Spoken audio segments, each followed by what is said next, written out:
ARTO का नाकार लगा है विक्रम चौक में, और विक्रम चौक में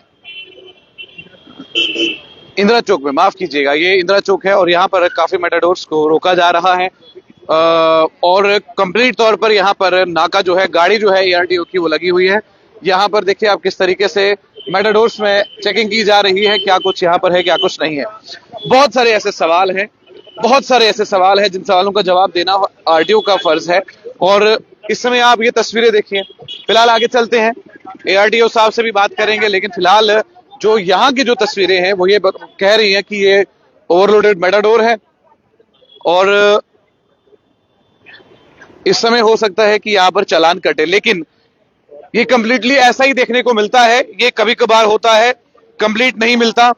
ये अभी मेटाडोर जो आपको ओवरलोडेड नजर आ रही है, ये कल के दिन के बाद फिर से ये ओवरलोड होगी, कोई बड़ी बात नहीं है, लेकिन फिलहाल नाका लगाया गया है, ये बड़ी बात है। और इस नाके में कहीं ना कहीं इस समय उन लोगों को परेशानी आ रही है जो लोग या तो रैश ड्राइविंग करते हैं या कंप्लीटली ऐसी ड्राइव करते हैं जिससे परेशानी हो। और एआरटीओ जो है वो खुद यहाँ पर हैं और एआरटीओ साहब जो हैं यहाँ पर होने के बाद ये ओवरलोडेड मेटाडोर जो है ये क्यों है। बहुत सारी गाड़ियां जो हैं वो अलग अलग एरिया से जब आती हैं तो वो भी ओवरलोड होती हैं, ओवरलोड होने के बाद भी यहाँ से पुलिस नाके के सामने से वो निकल जाती है, ये भी कोई बड़ी बात नहीं है। पुलिस नाके के बाद निकलने के बाद से कंप्लीटली क्या अभी अब आप देखिए जो सवारियां यहाँ पर नीचे उतारी जा रही हैं, ये क्यों उतारी जा रही हैं, इसका क्या पर्पस है, वो पर्पस भी बहुत ज्यादा इंपॉर्टेंट होता है। इस मेटाडोर का नंबर है JK02BH4571 और इस मेटाडोर को यहां से अब एआरटीओ के सामने साफ तौर पर आपको ये नजर आएगा। वहां पर देखिए वो भी लड़ाई हो रही है, वहां पर फिलहाल वो आप देख सकते हैं, वहां पर फिलहाल एक हंगामा जो है वो यहाँ पर देखने को मिल रहा है। इस हंगामे में आखिरकार क्यों ये लड़ाई झगड़ा यहाँ पर है वो भी सोचने वाली बात होगी, लेकिन फिलहाल ऐसा क्या मामला हो गया कि अब बीच रास्ते में एक तरफ इंदिरा चौक का पुलिस नाका और दूसरी तरफ यहाँ पर जाम, ये सभी चीजें जो है ये देखने को मिली हैं। अब ये तस्वीरें देखिए, ये शख्स कह रहा है मैं वहां से आया था, यहां से आया था, लेकिन ये हंगामे जो है वो यहाँ पर कंप्लीटली देखे जाते हैं और ये पुलिस चौकी के बिल्कुल सामने है और इस समय नाका जो है वो लगाया जा गया है यहाँ पर और इन तमाम गाड़ियों को रोकने के लिए ये नाका लगाया गया है।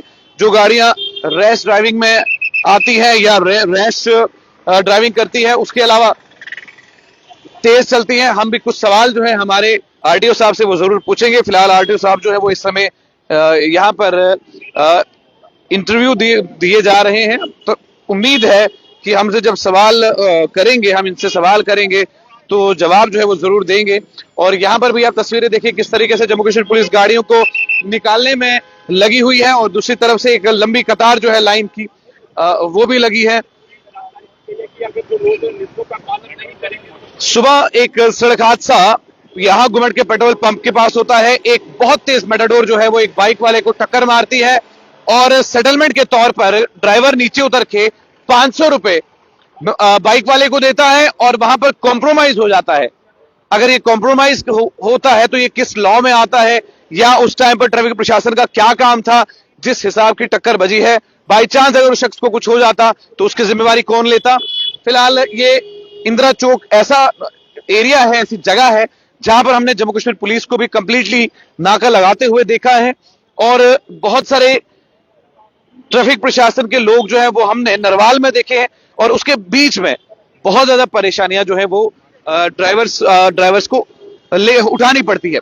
अब जो रैश ड्राइविंग कर रहे हैं, रैश ड्राइविंग करने के बाद उन लोगों को कौन पूछेगा, तेज चल रहे हैं, बगैर हेलमेट के चल रहे हैं, कुछ ऐसे नंबर प्लेट्स हैं जिन पर टेपिंग लगी हुई है, उनके बारे में क्या कुछ होगा, ये तमाम चीजें जो है वो हमने एआरटीओ साहब से पूछनी है और हमें पूरी उम्मीद है कि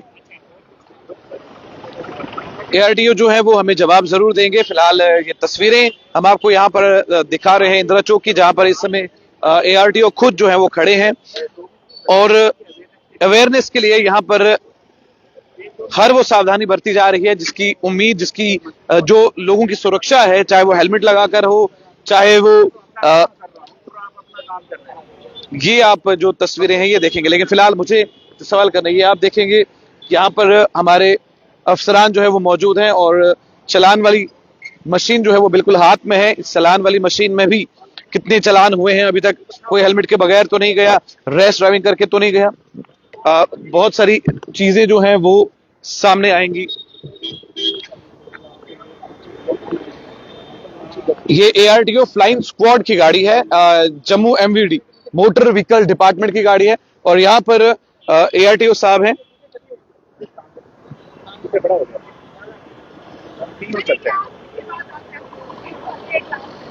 सर मुझे एक चीज समझनी है, सिर्फ मुझे ये बात समझनी है कि सुबह गुमट पेट्रोल पंप के साथ एक सड़क हादसा हुआ, एक बहुत तेज मेटाडोर ने एक बाइक वाले को मारा, बाइक वाला गिर गया, उसकी बाइक टूटी, ट्रैफिक पुलिस वाले बाहर आए, ड्राइवर ने 500 रुपए जो है वो बाइक वाले को दिए और वहां पर कॉम्प्रोमाइज करवा दिया। मैं ये जानना चाहता हूं कि क्या यही चीजें बहुत ज्यादा इंपॉर्टेंट है या उस मेटाडोर चालक पर कोई कार्रवाई होनी चाहिए थी?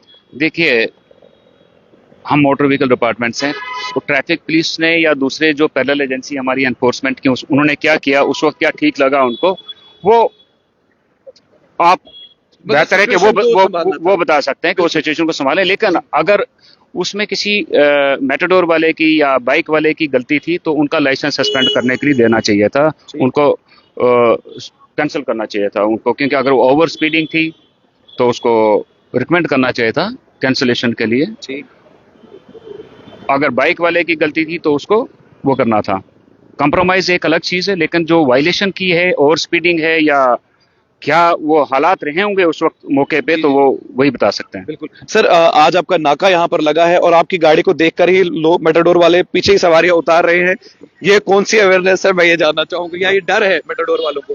देखिए, ट्रैफिक पुलिस भी यहाँ पे रहती है और जब हम खड़े रहते हैं तो ये आपको देखने को अक्सर मिलेगा कि या तो मेटाडोरें रुक जाएंगी या वो सवारियां उतार के चलेंगे। बाइक वाला तो मैंने बगैर हेलमेट के अभी कोई देखा नहीं जाते। आप देखोगे भी नहीं जब तक हम खड़े रहेंगे। कब तक रहोगे खड़े? यही तो मैं आपके चैनल के माध्यम से कहना चाहता हूं कि आप हेलमेट डर के लिए ना लगाइए और आप हेलमेट की क्वालिटी को भी इंप्रूव कीजिए। आप देखेंगे कुछ लोग हेलमेट, जो पिलियन राइडर है, एक 200-300 रुपए का हेलमेट लगाया होगा जस्ट के चलान कैमरा में ना आ जाए या कोई ना देखे, लेकिन अगर आप कहीं गिरते हो तो वो आपको बचाएगा नहीं, आपकी हेड इंजरी को वो बचाएगा नहीं। आप ISI मार्क का क्रैश हेलमेट लीजिए और उसको ही लगा के चलिए, और आपकी सुरक्षा के लिए है, ये चलान से बचने के लिए नहीं है। लोगों का यहाँ पे परसेप्शन ये देखिए, आप लोगों का परसेप्शन यहाँ पे ये है कि हमें चलान से बचना है, बस उसके लिए। तो ऐसा नहीं है। बेसिकली हमारा काम खाली लोगों को चालान करना नहीं है, अवेयर करना है कि अब देखिए भाई ये आपकी सुरक्षा है। अगर आप हेलमेट लगाते हैं और अगर आप खुदा ना खास्ता कहीं पे गिरते हैं तो आपका हेड इंजरी जो है 80% आप बच जाते हैं। और अगर आप सीट बेल्ट लगा के चलते तो 50-60% आपका बच जाता है। अगर आपको कहीं इमरजेंसी ब्रेक लगाना पड़ता है, अब आपने देखा होगा कई लोग छोटे छोटे बच्चों को पीछे या आगे टैंकी के ऊपर बढ़ा के चलते हैं, वो भी गलत है। वो ये नहीं देखते कि कहीं अगर बाइक गिर जाएगी या स्कूटी गिर जाएगी तो उस बच्चे का क्या हाल होगा। तो लोगों को भी यही कहूंगा कि अगर आपका छोटा बच्चा है, उसके लिए छोटा हेलमेट मिलता है, आप बेल्ट लीजिए, बेल्ट मिलता है, बेल्ट से उसको अपने साथ बांध के लीजिए आप बाइक के ऊपर, कोई मना नहीं करेगा। टेपिंग वगैरह लगाते हैं उसके लिए भी कोई प्रावधान होना चाहिए, क्योंकि कैमरा तो उस नंबर प्लेट को डिटेक्ट नहीं कर पाता है। देखिए, प्रावधान तो यही है कि हम फिजिकली चेक करते हैं और जो कोई मिलता है, आईडी प्लेट भी नहीं लगी, जो कोई, हाँ इसको चलान होगा ना, HSRP का चलान होगा, इसको 5000 रुपया चलान होगा, नंबर प्लेट नहीं है तो। नंबर प्लेट कितने की बनती है सर? 250-300 रुपए की, 500 रुपए की। 5000 रुपए का चालान। हेलमेट कितने का आता है ISI मार्क का? 1800-700 रुपए, 1000 के ऊपर, 1000-1200, और आपका चलान विदाउट हेलमेट 1000 रुपए का होगा। तो आप बेटर है कि आप हेलमेट लीजिए। तो यही चीजें हैं जो टेपिंग करते हैं, जो हमारे संज्ञान में आती है, हम उस गाड़ी को सीज करते हैं और पूरा जुर्माना होता है उसको। हमने नरवाल में भी आपको देखा, कंप्लीटली आपने वहां नाका लगाया और बहुत सारी गाड़ियां रुकी हुई थी, कुछ तो नरवाल में ही रुक गई, ब्रेक पीछे ही लगा दी उन्होंने, कहा सर जाएंगे तब हम जाएंगे आगे। देखिए, ये इतना डर तो रहना चाहिए, जरूरी है सर, इतना डर तो रहना चाहिए मोटर व्हीकल डिपार्टमेंट का, ट्रांसपोर्ट डिपार्टमेंट का, इतना डर तो रहना चाहिए कि वो लोग आए हैं। दूसरी एजेंसीज भी हैं, मैं उनसे भी रिक्वेस्ट करूंगा कि वो भी थोड़ा सख्ती बरतें तो अच्छा रहेगा, हमारे शहर बेहतर बनेगा, हमारे एक्सीडेंट्स कम होंगे, रोड क्रैशेस कम होंगे। बहुत बहुत शुक्रिया सर। साफ तौर पर आपने सुन लिया कि कितना ज्यादा जरूरी है। अगर आप हेलमेट लेते हैं अच्छी क्वालिटी का तो आपको कोई दिक्कत और परेशानियों का सामना नहीं करना पड़ेगा, लेकिन अगर आपका 250-300 रुपए वाला हेलमेट होगा तो वो आपको हेड इंजरी से नहीं बचा सकता। मोटर व्हीकल डिपार्टमेंट की जानिब से जो इनिशिएटिव लिया गया है, अवेयरनेस प्लस चालान, ये बहुत जबरदस्त चीज है और कहीं ना कहीं महंगा जो है वो और उन लोगों को पड़ेगा जो लोग फुर्ती मार के चलते हैं और वो ये सोचते हैं कि मोटर व्हीकल डिपार्टमेंट क्या करेंगे, और जो लोग बगैर IND प्लेट्स के चलते हैं उनके लिए मुसीबत है। कैमरामैन सरफराज के साथ आकिब आफ्ताब, इंदिरा चौक, जम्मू से।